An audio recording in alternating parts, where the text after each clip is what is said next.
महाशिवरात्रि 2023। महाशिवरात्रि दोस्तों हिंदू पौराणिक कथा के अनुसार फाल्गुन मास के शुक्ल कृष्ण पक्ष की चतुर्थी तिथि पर भगवान शिव सबसे पहले शिवलिंग के स्वरूप में प्रकट हुए थे। इसी कारण से इस तिथि पर भगवान शिव के ज्योतिर्लिंग के प्रकाट्य पर्व के रूप में हर वर्ष महाशिवरात्रि के रूप में मनाया जाता है।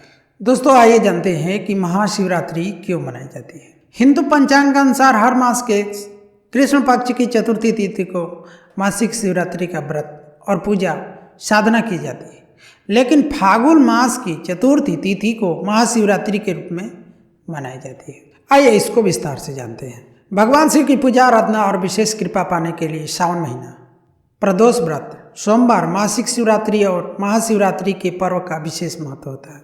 हिंदू कैलेंडर के अनुसार हर वर्ष फाल्गुन मास के कृष्ण पक्ष की चतुर्थी तिथि को महाशिवरात्रि मनाई जाती है। वैसे तो हिंदू पंचांग के अनुसार हर एक माह के कृष्ण पक्ष की चतुर्थी तिथि को मासिक शिवरात्रि का व्रत और पूजा साधना की जाती है, लेकिन फाल्गुन मास की चतुर्थी तिथि को महाशिवरात्रि के रूप में मनाई जाती है। महाशिवरात्रि पर देश भर के सभी ज्योतिर्लिंगों और शिवालयों में शिव भक्तों की भारी भीड़ होती है, जहाँ पर शिवलिंग का जलाभिषेक विधि विधान के रूप में किया जाता है।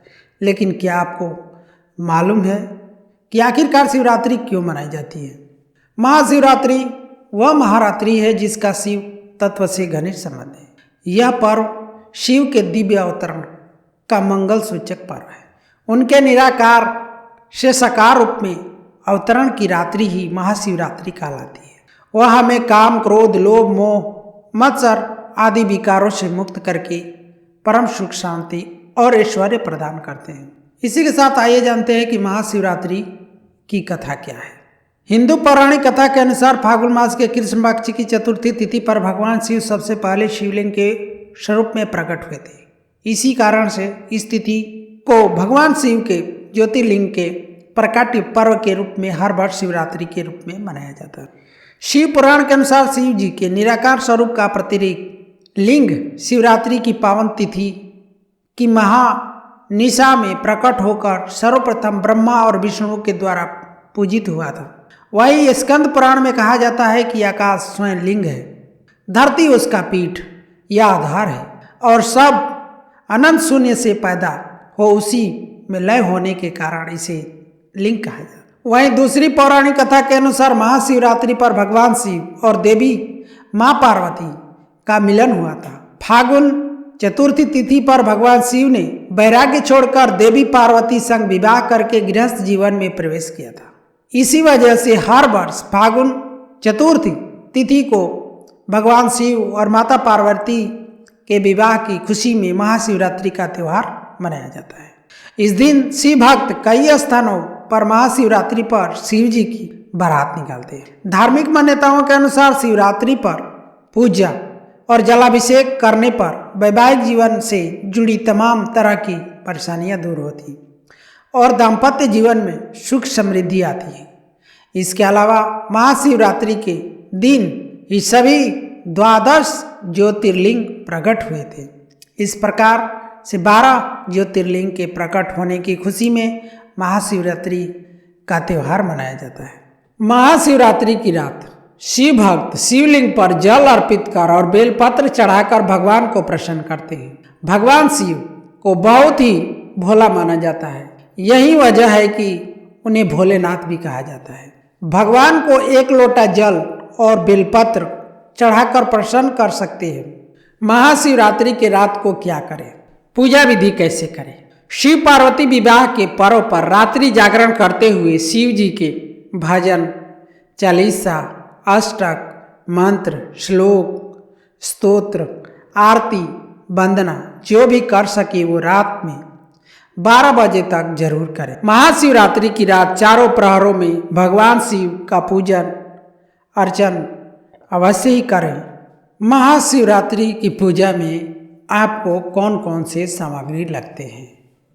गाय का कच्चा दूध, दही, शुद्ध देसी घी, शहद, गंगा जल, पवित्र जल, पंचरस, इत्र, गंधरोली, मौली, जनेऊ, पंचमिष्ठान, बेलपत्र, धतूरा, भांग, बेर, आम्र मंजरी, जौ की बालें, पुष्प, पंचफल, रत्न, सोना, चांदी, दक्षिणा, पूजा के बर्तन, कुशासन, मंदार पुष्प, गन्ने का रस, कपूर, धूप, दीप, रुई, मलयागिरी, चंदन, शिव जी और माँ पार्वती की मूर्ति खरीदे। इसी के साथ आइए जानते हैं कि शिवरात्रि के दिन आपको क्या नहीं करने चाहिए।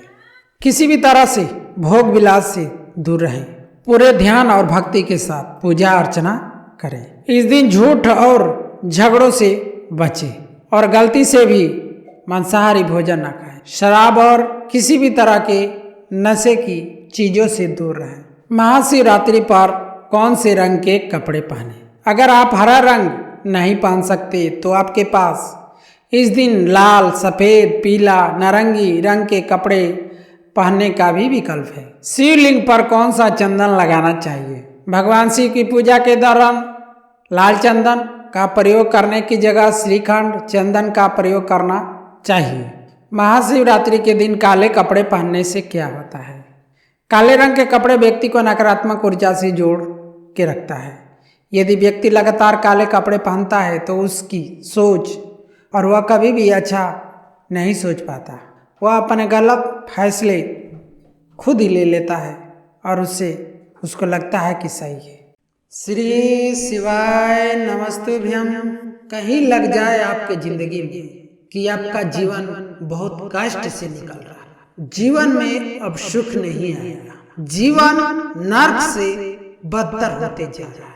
एक बेलपत्री लेना, बेलपत्री के बीच वाले पत्ते पर पीला चंदन लगाना। कितना चंदन लगाना है? बस थोड़ा सा चंदन लगाना है। अब ये लगे कि मेरे जीवन से कष्ट दूर ही नहीं जा रहा। इस स्थिति में आए दिन तकलीफ पे तकलीफ बढ़ती जा रही है। आए दिन घर में रोग, बीमारी, पैसा बच नहीं रहा, तो इसमें लगाओ पीला चंदन बेलपत्र में, बीज पत्ती में। जब बीज पत्ती पर चंदन लग जाए तो लगने के बाद दोनों पत्ती पर लाल चंदन लगा लीजिए। इन दो पत्तियों के बीच में जो डंडी का भाग होता है, आपको पहले भी बता चुके हैं। आपको पहले भी पता होगा कि बेलपत्री की जब महत्ता बताई गई थी, कि बेलपत्री की महत्ता बताई गई तो उसमें ब्रह्मा, विष्णु, महेश ये तीनों शामिल हैं। जो आगे वाली पत्ती से लेकर बीच में दो पत्तियां होती है, उनके बीच वाला जो जगह होता है उसमें माँ पार्वती के 64 योगिनियां, माँ पार्वती अपनी पूर्ण सिद्धि के साथ में माता पार्वती 64 योगिनियां